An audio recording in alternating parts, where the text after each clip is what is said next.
Hi loves, it's Crystal Marie again. Welcome back to my channel and welcome back to Ruth Week 3 Bible Study. Let's go ahead and get into the Word of God. One day, Ruth's mother-in-law, Naomi, said to her, "My daughter, I must find a home for you where you will be well provided for. Now Boaz, with whose women you have worked, is a relative of ours. Tonight he will be winnowing barley at the threshing floor. Wash, put on perfume, and get dressed in your best clothes. Then go down to the threshing floor, but don't let him know you are there until he has finished eating and drinking. When he lies down, note the place where he is lying.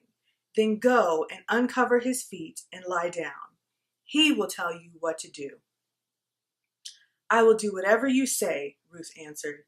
So she went down to the threshing floor and did everything her mother-in-law told her to do. When Boaz had finished eating and drinking and was in good spirits, he went over to lie down at the far end of the grain pile. Ruth approached quietly, uncovered his feet, and lay down. In the middle of the night, something startled the man. He turned, and there was a woman lying at his feet. "Who are you?" he asked.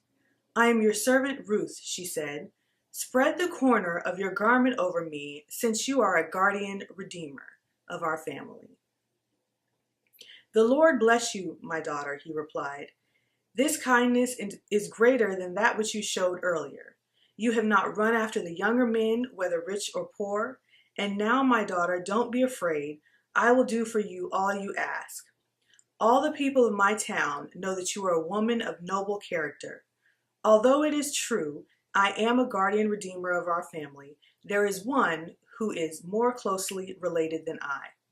Stay here for the night, and in the morning, if he wants to do his duty as your guardian redeemer, good, let him redeem you. But if he is not willing, as surely as the Lord lives, I will do it. Lie here until morning." So she lay at his feet until morning, but got up before anyone could be recognized. And he said, "No one must know that a woman came to the threshing floor." He also said, "Bring me the shawl you are wearing and hold it out." When she did so, he poured into it 6 measures of barley and placed the bundle on her. Then he went back to town. When Ruth came to her mother-in-law, Naomi asked, "How did it go, my daughter?" Then she told her everything Boaz had done for her, and added, "He gave me these 6 measures of barley, saying, 'Don't go back to your mother-in-law empty-handed.'" Then Naomi said, "Wait, my daughter, until you find out what happens, for the man will not rest until this matter is settled today." Now let's discuss what we can glean from Ruth chapter 3.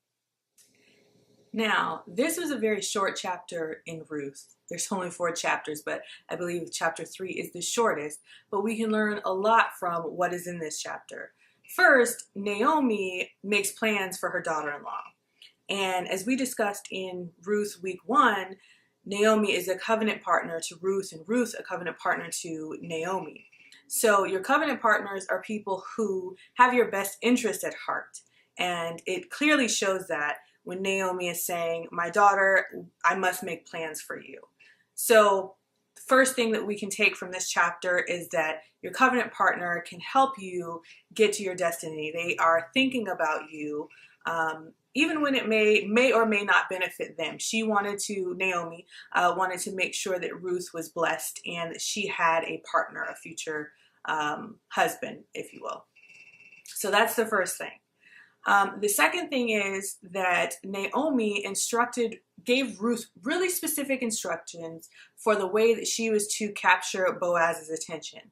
Now she did tell Ruth to put her best clothing on, perfume herself, and wash herself. And what you need to know about this is that she was not telling her that so that she could go and seduce Boaz. I think sometimes that we think to be in a relationship as women, we may have to seduce the person that we're with, or dress kind of seductively, or do some things outside of the will of God to get their attention.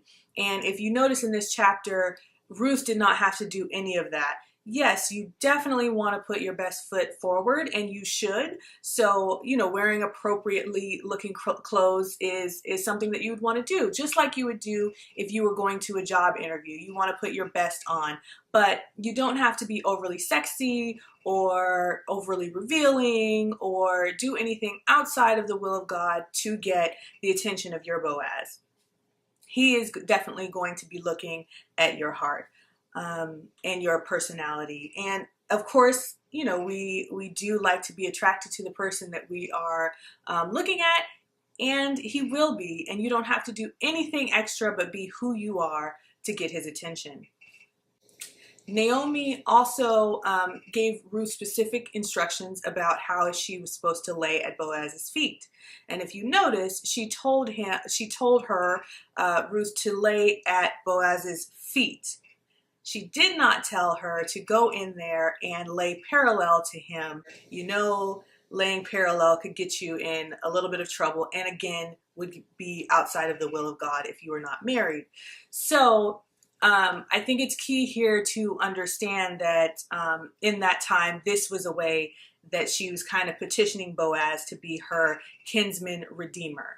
And I believe they called it in this, the Bible that I was reading, guardian redeemer. Kinsman redeemer is also something that you will see in the King James Version. But a guardian redeemer or kinsman redeemer is somebody in that time who would step in case a family member could not. And in this case, Naomi's husband and her sons had died, so Boaz was the kinsman redeemer. If you also notice in the chapter, Boaz wasn't actually the next kinsman redeemer. There was one more who was nearer than him, and he says that.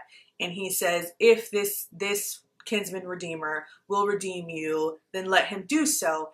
If not, then Boaz will. Which shows to me that Boaz is a man of integrity. And you definitely want to be seeking out someone that you're going to be in relationship with that does have integrity and does also have your best interest at heart. Something else that we can notice in this chapter is that Boaz provided for Ruth. At the end of the night, he said, hey, pull out your cloth, your garment, and he put barley inside there for her and Naomi.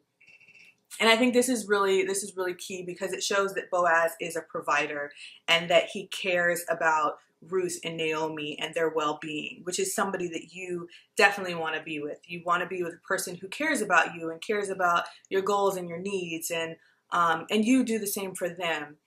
Naomi and Ruth in this chapter, I think it just shows you how much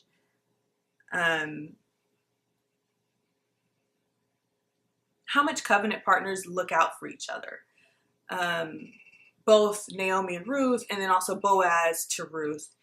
They really had Ruth's best interest at heart, and I think that is key to building any relationship. You want to build a relationship with people who really love and care about you through the good times and the bad times, and you see that in this chapter. Another thing that we can glean from this chapter is that Boaz did not take advantage of Ruth. So he could have, when she was laying down at his feet, if he was not Boaz, the man that is meant for her, he could have taken advantage of her, and you will note that he didn't. And you want to be with a person that is not going to take advantage of you at your weakness. This was a very humbling move on Ruth's part to petition him as a kinsman redeemer, and he was very open and very receptive to this, and he did not take advantage of her. So I think if you look back into your past relationships or the relationships that you're in now, you want to make sure that you're dating someone who is not taking advantage of you and who loves you properly and appropriately. So I hope you guys enjoyed this Bible study so far. And as always, I love to get creative in the Word. So let's hop over and get creative.